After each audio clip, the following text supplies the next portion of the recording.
Friends, நம்ம வந்து rose கார்டன்ல இருக்கோம். இப்போ ஏன் வாய்ஸ் மாறுது? பயங்கர ஷிவரிங்கா இருக்கு. கிளைமேட் பாருங்க, பயங்கர மிஸ்டி ஆயிடுச்சு. கொஞ்ச நேரத்துக்கு முன்னாடி பயங்கர கிளவுட்ஸ் நிறைய இருந்துச்சு. சுத்தமா நிக்கவே முடியல.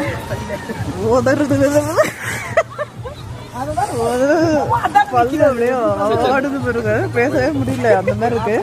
இந்த பாருங்க, ரோஸ் கார்டன்லாம் பார்க்கலாம் வாங்க. நான் மட்டும் தான் வந்திருக்கேன், என்னோட ஹஸ்பண்ட் வந்து வரலன்ட்டாரு. இந்த குளிரில் வந்து நீ வந்து பிளான்ட் லவராக இருந்தால் நீ இருந்துட்டு போமா, வந்து நீ பார்த்துக்கோ அப்படின்ட்டாரு. அதனால பிளான்ட்ஸ் எல்லாம் பார்க்கலான்னு வந்து சத்தியமாக முடியல. கிளம்புவோம், பாய், வாங்க. கொடைக்கானலுக்கு வந்தால் கண்டிப்பாக இந்த 12 ஏக்கர் நிலப்பரப்பு கொண்ட ரோஸ் கார்டனை பார்க்காம போகவே போகாதீங்க. கண்டிப்பாக பிளான்ட் லவர்ஸ்க்கு இது ஒரு வரப்பிரசாதம்னே சொல்லுவேன். இங்கே இருக்கிற சீனரிஸ், அதுக்கப்புறமா இங்கே பார்க்கக்கூடிய ஃப்ளவர்ஸ், ரேராக இருக்கிற ஃப்ளவர்ஸு, அதுக்கப்புறம் பார்த்திங்கன்னா செடிகள்லேயே பலவிதமாக இருக்குது. இதெல்லாம் பார்க்குறதுக்கே ரொம்ப ரம்மியமாகவும் கண் குளிர இருக்கிற மாதிரி ஒரு ஃபீல் ஆகுது. எந்த ஒரு ஹில் ஸ்டேஷன் போனாலும் அங்கே கண்டிப்பாக உங்களுக்கு பொட்டானிக்கல் கார்டன், அதுக்கப்புறம் ரோஸ் கார்டன்லாம் இருக்கும். அதை வந்து விசிட் பண்ணிவிட்டு அங்கே பார்த்தோன்னா அவ்வளோ சூப்பரான நிறைய விதமான ஃப்ளவர் அரேஞ்ச்மெண்ட்ஸ் எல்லாம் பண்ணியிருப்பாங்க. இதெல்லாம் பார்க்குறதுக்கு மறக்கவே மறக்காதீங்க. நாங்களும் இதெல்லாம் ரசிக்கணும் அப்படின்ற ஒரு நோக்கத்தில் தான் கிளம்பி போகணும்.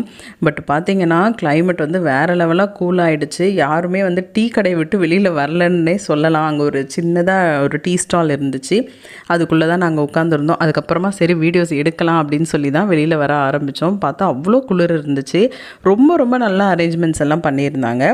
இங்கே பார்த்திங்கன்னா அடல்ட்டுக்கு வந்துட்டு 20 ரூபாய் சார்ஜ் பண்ணுறாங்க. சின்ன பிள்ளைங்களுக்கு ஒரு 10 ருபீஸ் சார்ஜ் பண்ணுறாங்க. கேமரா கொண்டுட்டு போனோம் அப்படின்னு சொன்னால் 50 ருபீஸ் சார்ஜ் பண்ணுறாங்க. காலையில் 9 மணிலேருந்து 5 மணி வரைக்கும் இங்கே வந்து ரோஸ் கார்டன் ஓப்பனில் தான் இருக்குது. இங்கே வந்து ஏப்ரல் மந்தில் நல்ல சீசனாக இருக்கும், கிளைமேட்டும் நல்லா இருக்கும் அப்படின்ற மாதிரி சொல்கிறாங்க. சூப்பராக இருக்குங்க பார்க்குறதுக்கு. உள்ளே வந்து கிட்ஸ் விளையாடுறதுக்கான ஸ்லைடு, சீசா இதெல்லாம் நிறைய இருக்குது, ஸ்விங்கு இதெல்லாம் இருக்குது. அது வந்து அந்த சைட்லாம் நாங்கள் வந்து போகலை, ஏன்னா ரொம்பவே லேட் ஆகிடுச்சு. க்ளோசிங் டைம் அந்த டைம் போனதுனால ரொம்ப கஷ்டமாக இருந்துச்சு.